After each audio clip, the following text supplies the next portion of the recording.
નમસ્કાર વિદ્યાર્થી મિત્રો, તપોવન સાયન્સ એકેડમીમાં હું ગુંજન સુપરવેલ આપનું હાર્દિક સ્વાગત કરું છું।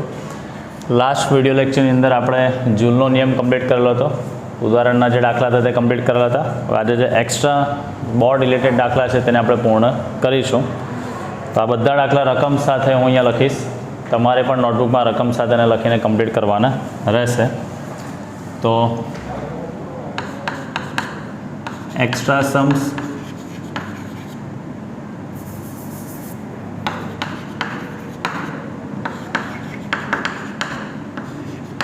बोर्ड में पूछी शकाय तेवा। चल पहलो दाखलो तमने कंईक एवो कीधेलो छे, एप्सिलॉन जेटलू ईएमएफ अने स्मॉल आर आंतरिक अवरोध धरावती एक बेटरी ने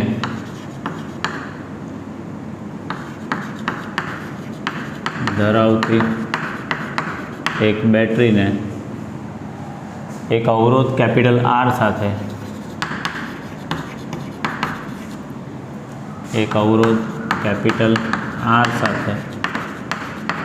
जोड़वामां आवे छे। चलो दर्शावो के एवं साबित करवानुं छे। दर्शावो के ज्यारे capital R is equal to small r एटले बाह्य अवरोध इज इक्वल टू आंतरिक अवरोध होय त्यारे बाह्य अवरोध में पावर महत्तम होय त्यारे बाह्य अवरोध में पावर महत्तम होय। एटले बाह्य अवरोध आपणे सर्किटना स्वरूपथी समजीए दीकराने, तो डेट मीन्स आ बेटरी आनो आंतरिक अवरोध आर आने आपणे आ परिपथ में बाह्य अवरोध साथे हूँ अहींया जोड़ू छूँ आ रीते, बराबर। आ बाह्य अवरोध है, आपणी बेटरी है, एनो ईएमएफ एप्सिलॉन आंतरिक अवरोध आर है, आ प्रवाह आ रीते कि ज्यारे आ बंनेना मूल्य सरखा थाय त्यारे आ अवरोध में पावर तमने केवो मळशे, महत्तम मळशे तेवुं आपणे साबित करवानुं छे। एटले महत्तम पावर मेळववा माटे आपणे आर बराबर आर साबित करवानुं छे। तो मेन वस्तु अहींया आपणे लखी शकाय आकृतिमां दर्शाव्या मुजब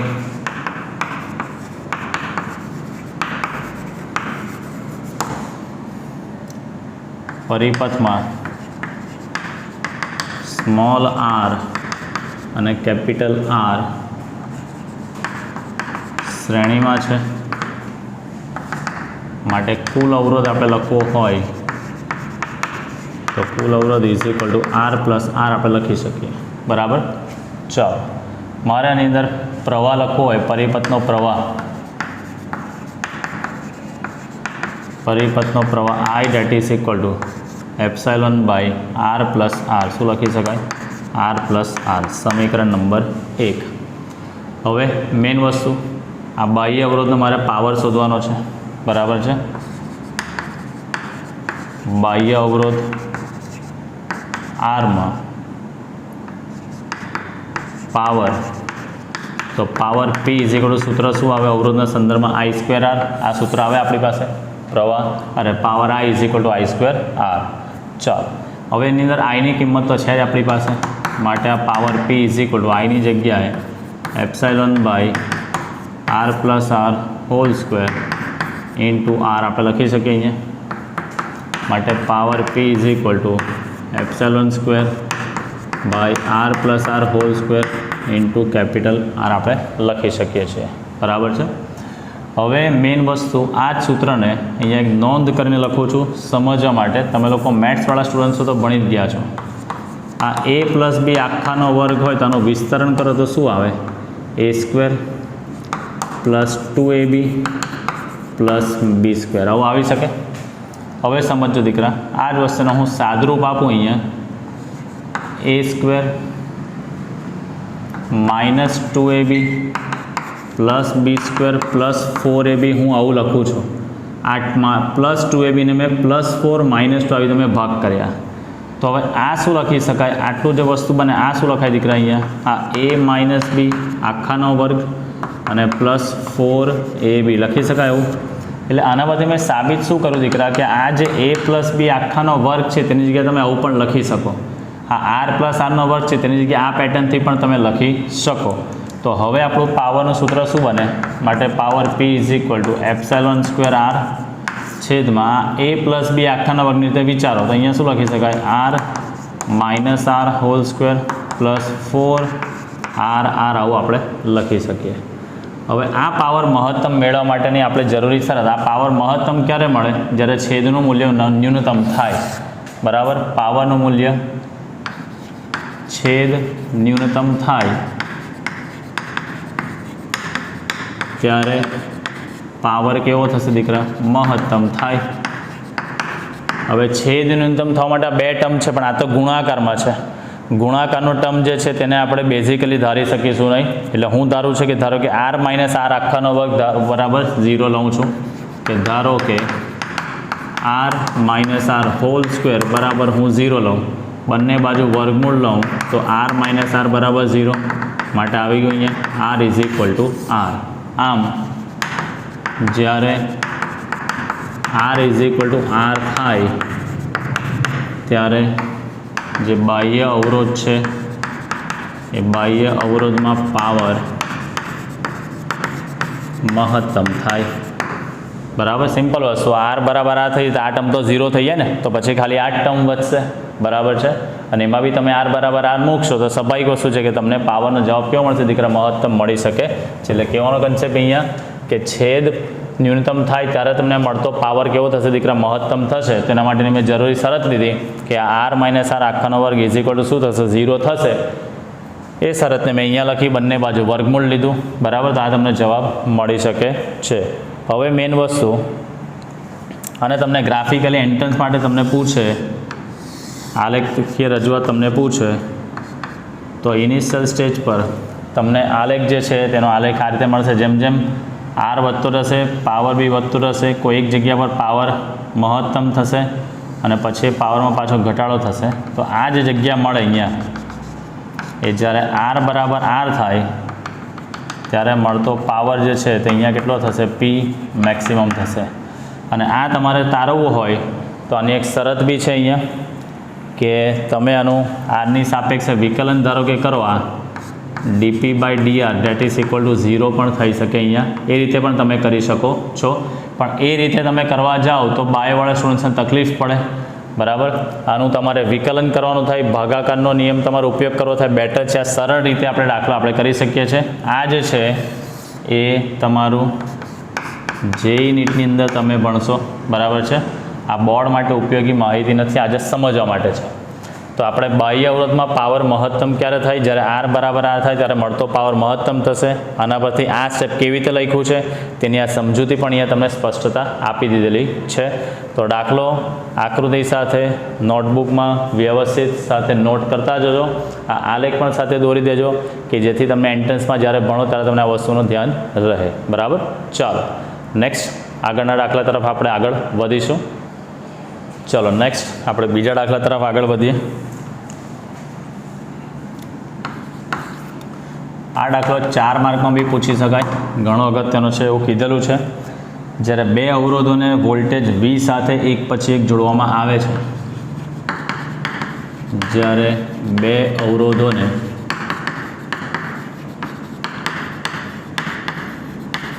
એક પછી એક વોલ્ટેજ V સાથે જોડવામાં આવે છે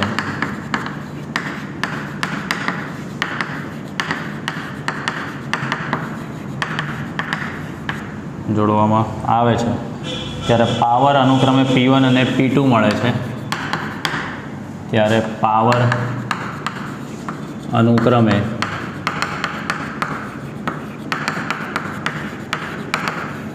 P1 અને P2 મળે છે. તો એની અંદર પહેલાં એવું કીધેલું છે,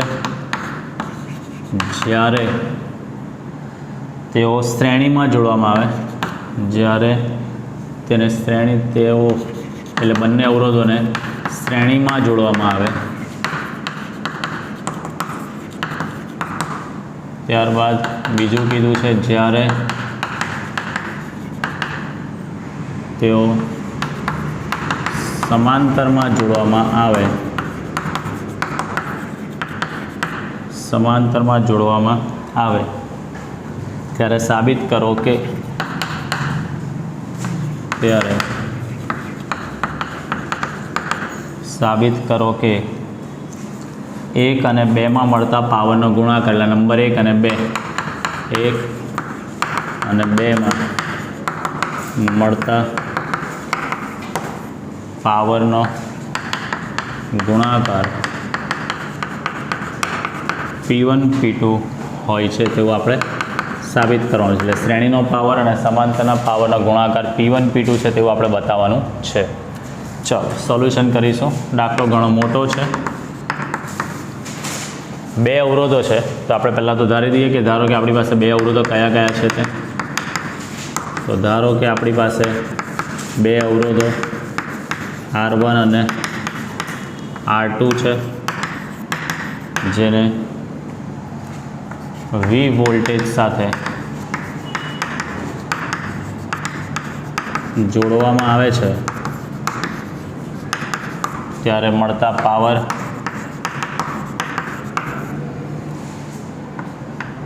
અનુક્રમે P1 અને P2 છે, અનુક્રમે P1 અને P2 છે. બરાબર છે. ચાલો હવે મેઇન વસ્તુ આપણે પાવરના સૂત્ર આપણે લખીએ. તો પાવર P બેઝિક સૂત્ર છે I²R, પણ તમારે તો અહીંયા V વોલ્ટેજના સંદર્ભમાં લખવાનો છે. તો ઓહમના નિયમ પ્રમાણે I V/R, એટલે V²/R² ઇન્ટુ R, એટલે પાવરનું સૂત્ર તમારું શું બનશે બેટા? V²/R. તો આ જે સૂત્ર આવે છે, આ સૂત્ર મુજબ મારે પહેલો પાવર P1 લખવો હોય તો શું લખી શકાય? V²/R1 તથા બીજાનો પાવર P2 V²/R2 આપણે લખી શકીએ છીએ. બરાબર. હવે P V²/R1, તો એના પરથી મારે R1 લખવું હોય તો R1 શું લખી શકાય? V²/P1 તથા R2 V²/P2 થાય. થઈ ગયું. હવે તમને એવું કીધેલું છે કે પહેલાં બંનેને શેમાં જોડવાના છે? શ્રેણીમાં જોડવાના છે. બરાબર. તો હવે આપણે આગળ દાખલો કન્ટિન્યુ કરીએ. જ્યારે બંનેને શ્રેણીમાં જોડવામાં આવે, જ્યારે R1 અને R2 ને શ્રેણીમાં જોડવામાં આવે ત્યારે ચાલો R ઇક્વલન્ટ શું લખી શકાય? R1 plus R2. શું લખી શકાય? R1 પ્લસ R2 તથા પરિપથને શ્રેણીમાં જોડીએ તો સમતુલ્ય પાવર આપણે લખી શકીએ છીએ PS છે. ચાલો તો પાવરનું સૂત્ર તમારી પાસે છે જ, પાવર P V²/R. તો PS V²/R ઇક્વલન્ટની જગ્યાએ શું લખી શકાશે? અહીંયા R1 પ્લસ R2 શ્રેણીમાં છે એટલે R1 અને R2 બંનેની કિંમત છે જ તમારી પાસે. તો PS V², R1ની જગ્યાએ V²/P1 પ્લસ V²/P2 માટે PS આ V², અહીંયાથી V² કોમન કાઢીશું તો 1/P1 પ્લસ 1/P2. ચલો V² કટ થઈ જશે. તો PS 1 અહીંયા P1 P2 LCM આવશે, એટલે અહીંયા આવશે P1 પ્લસ P2. આ ઉપર જશે અહીંયા, એટલે શ્રેણીનો પાવર આપણને મળશે PS P1 P2 છેદમાં P1 પ્લસ P2. આ શ્રેણીનો પાવર આપણને મળી ગયો છે. સમીકરણ નંબર આને આપ્યા છે આપણે 1. હવે ધારો કે આપણે આ બંને અવરોધોને સમાંતરમાં જોડીશું, તો અહીંયા હવે લખીશું. હવે R1 અને R2 ને સમાંતરમાં જોડવામાં આવે ત્યારે ચાલો R ઇક્વલન્ટ કેટલો બનશે? સમાંતરમાં જોડવામાં આવે તો તમને કીધેલું તો 2 અવરોધો હોય ત્યારે ઉપર ગુણાકાર કરવો અને નીચે સરવાળો કરવો, એટલે R1 R2 ના છેદમાં R1 પ્લસ R2 તથા એનો સમતુલ્ય પાવર ઇન પેરેલલ થશે, બરાબર. ચલો તો હવે આપણે શોધીએ અહીંયા સમતુલ્ય power in parallel is equal to V square by R equivalent છે આપણી પાસે R1 R2 ના છેદમાં R1 પ્લસ R2, છેદનો છેદ અંશમાં જશે એટલે power in parallel that is equal two ઉપર આવશે અહીંયા વી સ્ક્વેર સાથે અહીંયા R1 પ્લસ R2 ના છેદમાં R1 ઇન્ટુ R2, આ પાવર ઇન પેરેલલ. હવે R1 R2ની ખાલી આપણે કિંમતો મૂકીશું પહેલાં અહીંયા ને સાદરૂપ આવીશું. So power in parallel is equal to V square કૌંસમાં R1 અને R2ની કિંમત છે જ આપણી પાસે, જુઓ V square by P1 plus V square by P2, અહીંયા V square by P1 into V square by P2. ચલો સાદુરૂપ આપીએ power in parallel that is equal to ઉપરથી વી સ્ક્વેર કોમન આવે તો વી સ્ક્વેરને વીનો વર્ગ એટલે વીનો 4 ઘાત એટલે કૌંસમાં વધશે 1 by P1 plus 1 by P2, અહીંયા 20નો 4 ઘાતના છેદમાં P1 P2 થઈ શકે. આ દાખલો હજી આપણો કન્ટિન્યુ છે જગ્યાના અભાવે. આ વીનો 4 ઘાત ને વીનો 4 ઘાત અહીંયાથી કટ થઈ જશે. શું કીધું છે? બે અવરોધો છે, બંને અવરોધોને જ્યારે વી વોલ્ટ સાથે જોડવામાં આવે ત્યારે મળતા પાવર P1 અને P2 છે. તો પાવરનું બેઝિક સૂત્ર P is equal two I²R. આઈને આપણે વોલ્ટેજના સંદર્ભમાં ફેરવીએ તો V square by R square into R, એક આર કટ થશે એટલે વી સ્ક્વેર બાય આર. તો પહેલા અવરોધનો પાવર P1 લખ્યો મેં વી સ્ક્વેર બાય R1, બીજા અવરોધનો power P2 is equal to V square by R2 મેં લખ્યો અહીંયા વી સ્ક્વેર બાય R2. તો એના પરથી R1 લખવું હોય તો V square by P1, R2 લખવું હોય તો વી સ્ક્વેર બાય P2. હવે પહેલાં બંનેને શેમાં જોડવાના છે દીકરા? શ્રેણીમાં જોડતા સમતુલ્ય અવરોધ કેટલો બને? R1 plus R2. શ્રેણીમાં જોડીએ તો સમતુલ્ય અવરોધ આપણો બનશે R1 પ્લસ R2. તો સમતુલ્ય power PS is equal to V square by R ઇક્વલન્ટની જગ્યાએ લખ્યો R1 પ્લસ R2. તો વી સ્ક્વેર બાય R1ની જગ્યાએ મેં લખ્યો V square by P1 plus R2ની જગ્યાએ V square by P2. V square common કાઢ્યો 1 by P1 plus 1 by P2. V square cut, અહીંયા તમે LCM લેશો તો છેદનો છેદ ઉપર અંશમાં જશે એટલે પાવર ઇન સિરીઝ P1 P2ના છેદમાં P1 પ્લસ P2. હવે R1 અને R2 હવે શેમાં જોડવાનું છે? સમાંતરમાં જોડીએ તો એનો સમતુલ્ય અવરોધ આપણને ખબર છે. શું બનશે દીકરા? અહીંયા ઉપર ગુણાકાર નીચે સરવાળો એટલે R1 R2ના છેદમાં R1 પ્લસ R2. આ સમતુલ્ય power V square by R equivalent કિંમત મૂકી, છેદનો છેદ આને લઈ ગયા આપણે અંશમાં એટલે વી સ્ક્વેર R1 R2, વી સ્ક્વેર R1 પ્લસ R2 છેદમાં R1 R2. R1 અને R2ની અહીંયા કિંમતો મૂકી છે. વીનો વર્ગ કોમન નીકળશે તો વર્ગ વીનો 4 ઘાત 1 by P1 plus 1 by P2, અહીંયા વી સ્ક્વેર વીનો 4 છેદમાં P1 P2. વીનો 4 ઉડી ગયો છે. હવે હું આ સેક્શન અહીંયાથી રિમૂવ કરીશ અને દાખલાને આગળ કન્ટિન્યુ આપણે કરીશું. ચલો તો દાખલો હજી કન્ટિન્યુ છે, સમજો અહીંયાથી. આ power in parallel that is equal to, અહીંયા તમે લસા લેશો એટલે P1 P2 ઉપર આવશે, અહીંયા લસા આવશે P1 P2 લસા એટલે ઉપર આવશે P1 પ્લસ P2 અને રહેશે નીચે 1 બાય P1 P2. આ 1 બાય P1 P2. ચલો P1 P2 કટ થઈ જશે એટલે આપણી પાસે સમાંતરમાં પાવર મળશે આપણને P1 પ્લસ P2. આને આપી દઈએ છીએ આપણે સમીકરણ નંબર 2. આ બંનેના પાવર શોધાઈ ગયા. હવે 1 અને 2માં મળતા પાવરનો ગુણાકાર કરવામાં આવે છે, બરાબર. તો હવે આપણે સમીકરણ 1 ગુણ્યા સમીકરણ 2 આપણે કરીએ એટલે પાવર ઇન સિરીઝ ગુણ્યા પાવર ઇન પેરેલલ. સિરીઝનો પાવર સમીકરણ 1 પરથી છે આપણી પાસે P1 P2 છેદમાં P1 પ્લસ P2 ગુણ્યા સમાંતરનો પાવર છે P1 પ્લસ P2. ચલો P1 પ્લસ P2 ને આ P1 પ્લસ P2 કટ થઈ ગયો માટે શ્રેણીનો પાવર ઇન્ટુ સમાંતરના પાવરનો ગુણાકાર આપણને મળે છે P1 ઇન્ટુ P2 જે આપણે સાબિત કરવાનો છે અહીંયા. શ્રેણીનો પાવર ઇન્ટુ સમાંતરનો પાવર આપણને મળે છે P1 ઇન્ટુ P2. તો મેઇન વસ્તુ શ્રેણી માટે અલગ શોધ્યો, સમાંતર માટે આપણે અહીંયા અલગ શોધ્યો અને પછી ખાલી બંનેનો ગુણાકાર આ રીતે તમારે બતાવવાનો છે. તો યાદ આ રીતે બી રાખવાનું, MCQના પોઈન્ટ ઓફ વ્યૂથી બી કામનું, કે શ્રેણીમાં પાવર તમારે શોધવાનો હોય, બે પાવર આપેલો અને શ્રેણીનો સમતુલ્ય પાવર શોધવાનો હોય તો ઉપર ગુણાકાર નીચે સરવાળો. સમાંતરમાં શોધવાનો હોય તો બંનેના પાવરને ડાયરેક્ટ શું કરી દેવાનું છે, તમારે સરવાળો જ કરવાનો રહેશે. અને ગુણાકાર તમને પૂછે તો P1 ઇન્ટુ P2 બંને પાવરને ખાલી ગુણાકાર જ કરવાનો રહેશે. બરાબર. ચાલો, તો અહીંયા દાખલો આપણો પૂર્ણ થાય છે. નેક્સ્ટ આપણે આગળના દાખલા તરફ આગળ વધીશું. ચાલો નેક્સ્ટ આગળના દાખલા તરફ આગળ વધીએ. એકબીજાને સમાંતર જોડેલા રકમમાં એવું આપેલું છે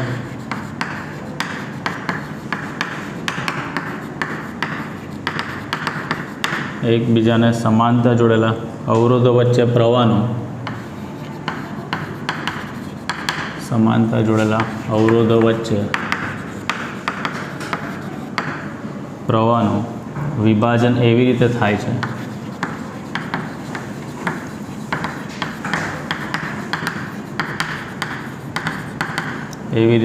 છે કે જેથી ઉત્પન્ન થતી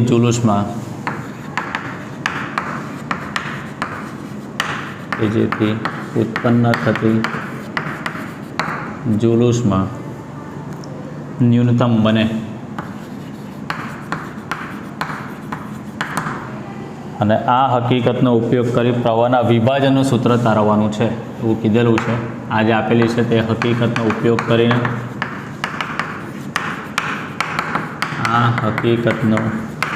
કરીને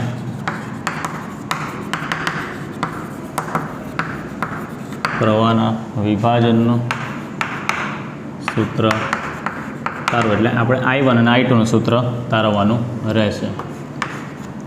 ચાલો ધારી લઈએ આપણે અહીંયા કે આ મારી પાસે એક અવરોધ R1 છે, આ બીજો અવરોધ R2 છે.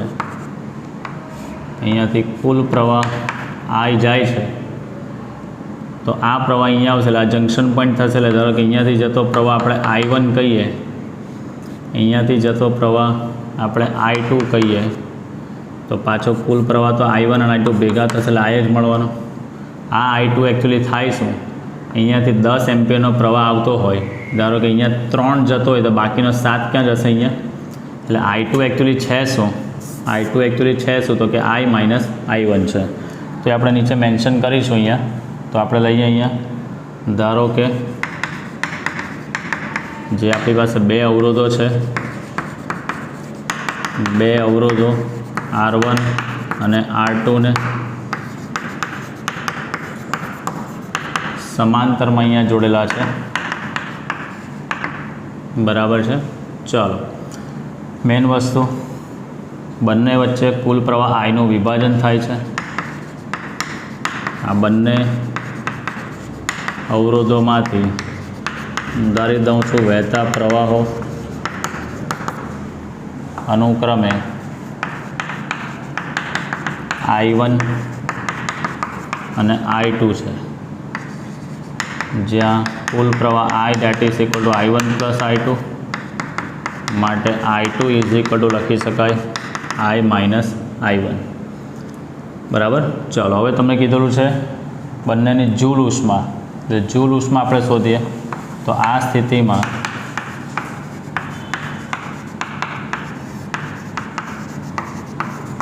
ઉદ્ભવતી જૂલ ઉષ્મા, કારણ કે અવરોધ છે એટલે પ્રવાહ પસાર થાય બેટા ગરમ તો થવાનો જ, તો ઉત્પન્ન થતી ઉષ્મા આપણે લઈએ કે I2R લઈ શકાય ને. વ્યય પામતો પાવર, ઉત્પન્ન થતી ઉષ્મા એટલે વ્યય પામતો પાવર I2R. તો H ઉત્પન્ન થતી ઉષ્માનું ધારો કે H હીટ, તો લખી શકાય I1 square R1 plus I2 square R2 લખી શકાય I2 સ્ક્વેર R2. I2ની કિંમત છે આપણી પાસે, તો અહીંયા હું લખીશ માટે H is equal to I1 square R1 plus I2ની જગ્યા લખી શકાય I minus I1 square into R2 લખી શકાય. હવે મેઇન વસ્તુ આ ઉત્પન્ન થતી જૂલ ઉષ્મા તમારે એવી રીતે વિભાજન કરવાની છે કે ન્યૂનતમ થવી જોઈએ. તો એની આપણે એક શરત બનાવીએ કે અહીંયા તમે જોઈ શકો છો R1 R2 તો અવરોધના મૂલ્ય ફિક્સ જ છે, કુલ પ્રવાહ I પણ ફિક્સ છે. અહીંયા શું બદલી શકાય, I1 અને I2માં વિભાજન થાય છે એટલે I1 અહીંયા બદલાય તેવું આપણે ધારી શકીએ. તો જૂલ ઉષ્મા ન્યૂનતમ થવા માટે હું શું ધારું કે આ જે ઉત્પન્ન થતી ઉષ્મા છે તેનું આ પ્રથમ પ્રવાહની સાપેક્ષે વિકલન કરવું, એ વિકલન કેટલું થવું છે, 0 થવું જરૂરી છે. બરાબર, જેમ પેલામાં કેવું તો R બરાબર R થાય ત્યારે પાવર મહત્તમ મળતો હતો. બરાબર છે, તો બેઝિકલી શું આપણે અહીંયા પણ ધારવાનું છે કે આ જે રાશિ બદલાય છે આખી તેમાં બદલાઈ શકે તેવી રાશિ કઈ છે, અહીંયા I1 છે. બરાબર, તો અહીંયા હું લખું છું કે ઉત્પન્ન થતી જૂલ ઉષ્મા ન્યૂનતમ થવા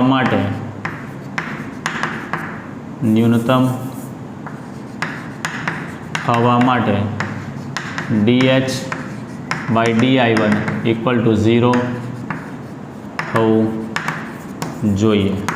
એટલે હવે હું શું કરીશ, અહીંયા આનું I1ની સાપેક્ષે વિકલન કરીશ, સમીકરણ નંબર આને 1 આપી દઉં છું.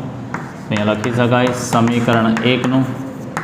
આ સમીકરણમાં જે I2 તમે મેળવો છો દીકરા, અહીંયા I2ની કિંમત મૂકી છે, એવી રીતે તમે I1ની કિંમત મૂકો તો અહીંયા dH/dI2 કરવાનું, ખાલી dH/dI2. એટલે સમીકરણ 1નું આપણે I1ની સાપેક્ષે વિકલન કરતા ચાલો માટે dH/dI1 = d/dI1 ઓફ પહેલું છે step I1² × R1 plus d/dI1 of I minus I1² × R2. ચલો વિકલન કરીશું આપણે. અહીંયા R1 કોન્સ્ટન્ટ છે એટલે I1² વિકલન શું થશે, અહીંયા 2I1. I1² વિકલન શું થશે, અહીંયા 2I1 પ્લસ ચલો અહીંયા આ I minus I1 એક વિધેય છે, ઉપર વર્ગ એક વિધેય છે. તો અહીંયા વિધેયમાં વિધેય છે એટલે પહેલાં આપણે ઘાતનું વિકલન કરીએ. આને ખાલી વિચારો કે આ I1 જ છે, I1નો વર્ગ તો શું થઈ જાય, 2I1 થાય કે નહીં થાય. તો હું પહેલાં ઘાતનું વિકલન કરીશ. તો ઘાતનું વિકલન શું થશે, અહીંયા 2. ચાલો આ R2 પહેલાં લખી દઉં છું, આ R2. હવે વિકલન કરો અહીંયા પહેલાં ઘાતનું. આને વિચાર્યો છે આપણે I1નો વર્ગ, તો I1નો વર્ગનું શું થાય, 2I1. તો 2I1ની જગ્યાએ આપણે કોના શું વિચાર્યું છે, I minus I1 થઈ ગયું. એટલે ઘાતનું વિકલન થઈ ગયું. જેના માટે વિચાર્યું હોય તેનું પાછું વિકલન કરવાનું, એટલે into d/dI1 of I minus શું લખી શકાય, I1. આ તમે 11મા ધોરણમાં પણ ભણી ગયા છો, વિધેયમાં વિધેય વિકલન કેવી રીતે થાય તે. પહેલાં મેં ઉપર ઘાતનું વિકલન કર્યું, આ x² તો મેં કર્યું 2x. પછી જે આ કાઉન્સ છે તેનું પાછું મેં વિકલન અહીંયા કરેલું છે, અહીંયા બરાબર છે. ચાલો સાદરૂપ આપણે આપી અહીંયા, તો આ 2I1 R1 આ થશે અહીંયા 2I1 R1 પ્લસ આ 2R2 I minus I1 into હવે અહીંયા વિકલન આપણે કરીએ. આ એટલે કુલ પ્રવાહનું વિકલન એટલે 0, કારણ કે કોન્સ્ટન્ટ રાશિ, માઇનસ I1નું I1ની સાપેક્ષે વિકલન કેટલું થશે દીકરા, અહીંયા 1. એટલે આ થઈ ગયું અહીંયા Iનું 0 અને I1નું અહીંયા 1. આ I1નો 1 ઘાત એટલે સૂત્ર છે ને xના n ઘાતનું, n × x⁻n - 1 આવું તમે ભણી ગયા છો, બરાબર છે. ચાલો તો માટે અહીંયા આપણું આવી ગયું 2I1 R1 આ પ્લસ માઇનસ 2R2 કૌંસમાં I minus I1. ચાલો તો હવે આપણે આ dH/dI1 આપણે શું લેવાનું છે, 0 લેવાનું છે. માટે 0 that is equal to 2I1 R1 minus 2R2 અને અંદર ગુણી દઉં છું. ચાલો પછી ગુણીશું 2R2 I minus I1 અને બાર સાઈડ ચેન્જ કરી દઈએ આપણે, એટલે 2I1 R1 આ 2I1 R1 is equal to 2R2 I minus I1. 2 અને 2 કટ, માટે I1 R1 that is equal to આ IR2 minus I1 R2 side change કરીએ આપણે તો I1 R1 plus I1 R2 is equal two IR2. ચાલો મારે I1 શોધવો હોય તો I1 કોમન કાઢો એટલે અહીંયા આવશે R1 plus R2 is equal two IR2. તો આ I1 ઇઝ ઇક્વલ ટુ આ થઈ ગયું IR2 ના છેદમાં R1 પ્લસ R2. આ આવી ગયો કુલ પ્રવાહનું પહેલાં અવરોધમાંથી જતો પ્રવાહનું વિભાજન મેં બતાવી દીધું. હવે આપણે આ I1ની કિંમત હું અહીંયા મૂકી દઉં એટલે મને I2 મળી જશે. તો હવે I2 date is equal two I minus I1 છે. I માઇનસ I1ની જગ્યાએ IR2 ના છેદમાં R1 પ્લસ R2 લસા લઈશું આપણે એટલે IR1 પ્લસ IR2 માઇનસ આ ઉપર IR2 ના છેદમાં R1 plus R2 IR2 cut એટલે I2 date is equal two સૂત્ર આવી ગયું IR1 ના છેદમાં R1 પ્લસ R2. આ આવી ગયું બીજા અવરોધમાંથી પસાર થતા પ્રવાહનું સૂત્ર. એટલે બીજો પ્રવાહ તો પ્રથમ અવરોધ લેવાનો, પહેલો પ્રવાહ તો બીજો અવરોધ તમારે લઈને દાખલાનું સોલ્યુશન કરવાનું રહેશે. તો મેઇન વસ્તુ આ જેની જરૂરી શરત છે કે ઉત્પન્ન થતી જૂલ ઉષ્મા ન્યૂનતમ થવા માટે કોઈ પણ એક પ્રવાહની સાપેક્ષે એનું વિકલન જે છે એ શું થવું જોઈએ? 0 થવું જરૂરી છે. બરાબર, આ એની ઇમ્પોર્ટન્ટ શરત છે. તો અહીંયા દાખલો આપણો પૂર્ણ થાય છે. નોટબુકમાં બંને સૂત્ર એન્ટ્રન્સમાં કામ લાગશે તો દાખલાને સારી રીતે નોટ કરીને આ શરતને હાઇલાઇટ કરી દેવી અને નોટબુકમાં નોટ કરવા નમ્ર વિનંતી. ચલો નેક્સ્ટ આગળના દાખલા તરફ આગળ વધીએ આપણે. એક નળાકાર વાહકતાને ખેંચીને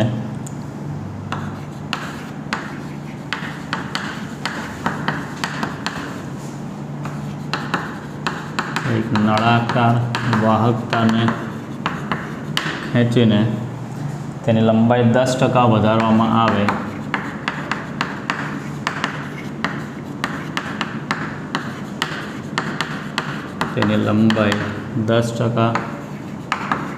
વધારવામાં આવે તો તેના અવરોધમાં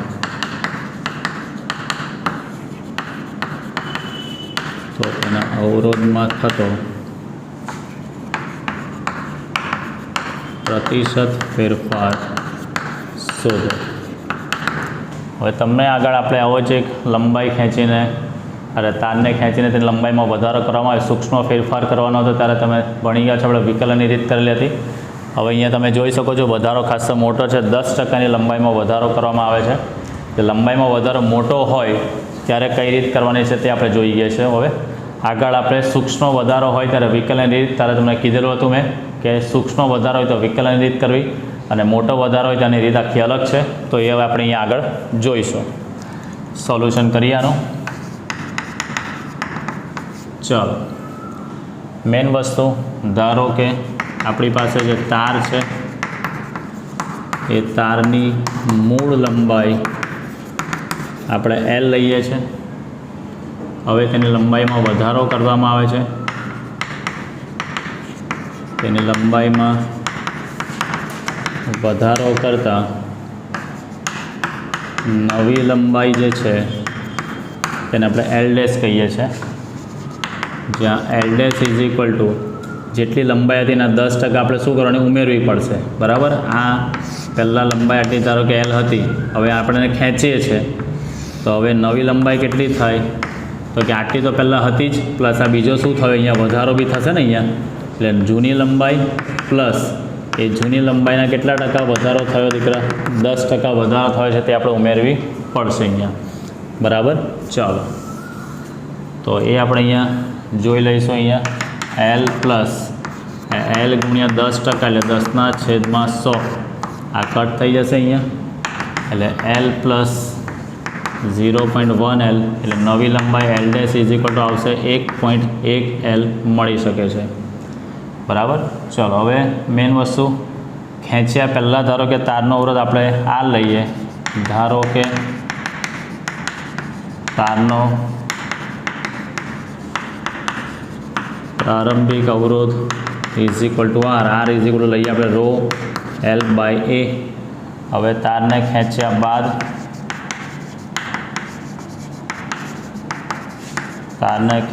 બાદ તેનો અંતિમ અવરોધ R dash is equal to rho L dash by A dash આપણે લખી શકીએ છીએ.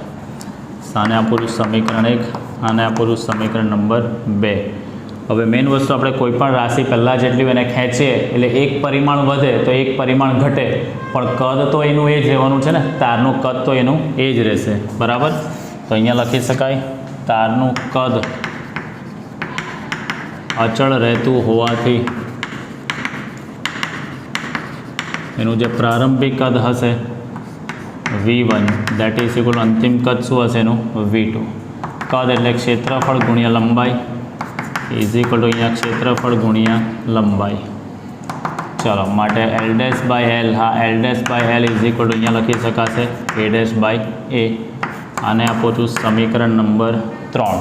બરાબર, ચલો હવે આપણે આર ડેશ ભાગ્યા આર કરીએ એટલે સમીકરણ હવે આપણે કરીએ છીએ 2/1 કરતાં એટલે આર ડેશ ભાગ્યા આર ડેશની જગ્યાએ rho L dash by A dash અને રો એલ બાય એ. ચાલો, રો અને રો કટ એટલે અહીંયા થઈ જશે L dash by A dash. આ ભાગાકારનો ગુણાકાર કરી અંશ અને છેદ ઉલટાઈ જાય એ બાય એલ. ચાલો, માટે R dash by R is equal to અહીંયા લખી શકાશે આ એલ ડેશ બાય એલ ગુણ્યા એ બાય એ ડેશ, આ એ બાય એ ડેશ.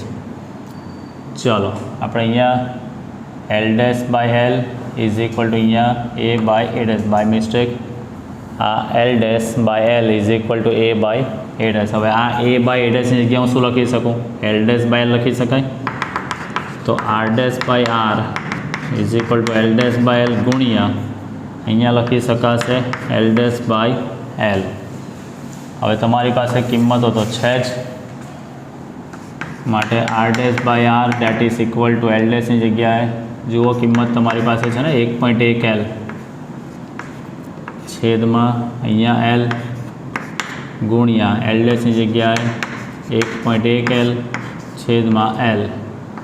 ચાલો, એલ અહીંયા કટ થઈ જશે એટલે R dash by R is equal to આવશે અહીંયા 1.1નો વર્ગ એટલે R dash by R is equal to આ 1.21.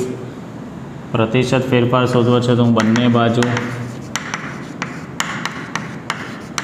100 વડે ગુણતા એટલે આર ડેશ બાય આર ગુણ્યા 100 ડેટ ઇઝ ઇક્વલ ટુ આ 1.21 ગુણ્યા 100 એટલે 121%. તો હવે તમને વધારો ઘટાડો પૂછ્યો છે, પ્રતિશત ફેરફાર કેટલો થયો તે માટે પ્રતિશત ફેરફાર તો વધારો તમે જુઓ છે જ 121% આવ્યો છે તો 121 માઇનસ 100 એટલે પ્રતિશત ફેરફાર કેટલા ટકા થયો દીકરા? અહીંયા 21%નો ફેરફાર થયો છે તેવું તમે કહી શકો છો. બરાબર, આ જ દાખલો તમે બીજી રીતે બી અહીંયાથી કરી શકો. આ આર ડેશ વિયોગ પ્રમાણ કરી દો, આર ડેશ માઇનસ આર ભાગ્યા આર, અહીંયા છેદમાં કંઈ નથી તો 1, તો આ 1.21 માઇનસ 1 છેદમાં 1. હવે તમે 100 વડે બંને બાજુ ગુણી નાખો તો આર ડેશ માઇનસ આર છેદમાં આર ગુણ્યા 100 ઇઝ ઇક્વલ ટુ આ થઈ જશે 0.21 ગુણ્યા 100. તો પણ તમને ડાયરેક્ટ જવાબ મળે 21%. આ ફેરફાર સાથે આવી ગયો. બરાબર, અહીંયા આપણે પહેલાં પ્રતિશત કેટલું આવે છે તે શોધ્યું અને પછી એનો ફેરફાર શોધ્યો, એટલે બંને રીત ચાલી શકે છે. એટલે અહીંયાથી તમે આ રીતે પણ દાખલો કન્ટિન્યુ કરી શકો છો અથવા તો આ રીતે પણ દાખલો કન્ટિન્યુ કરી શકો છો. તો આ તો પ્રતિશત ફેરફાર, મોટો ફેરફાર હોય તો આ રીત તમારે કરવાની, નાનો ફેરફાર હોય તો તમને વિકલનની રીત શીખવાડેલી છે તે રીતે તમારે કરવાનું રહેશે. ચાલો, તો આ 4 દાખલા જે બોર્ડમાં ઘણા અગત્યના દાખલાઓ હતા જે આગલા વર્ષમાં પૂછાઈ ગયા છે તેને તમે નોટબુકમાં નોટ કરવાના રહેશે. અને તમે એન્ટ્રન્સમાં જે અવરોધના નેટવર્કના જે દાખલા કરશો તો એ નેટવર્કના દાખલાનો અભ્યાસ આપણે નેક્સ્ટ લેક્ચરની અંદર થોડું આપણે કરીશું. બેઝિક માહિતી તમને આપી દઈશું કે જેથી આપણને એન્ટ્રન્સમાં તમને નેટવર્કના સોલ્યુશન કેવી રીતે કરવા તે તમને આવડી જશે. તો મળીએ આપણે ફરી પાછા નેક્સ્ટ વિડિયો લેક્ચરમાં. જય હિન્દ, જય ભારત.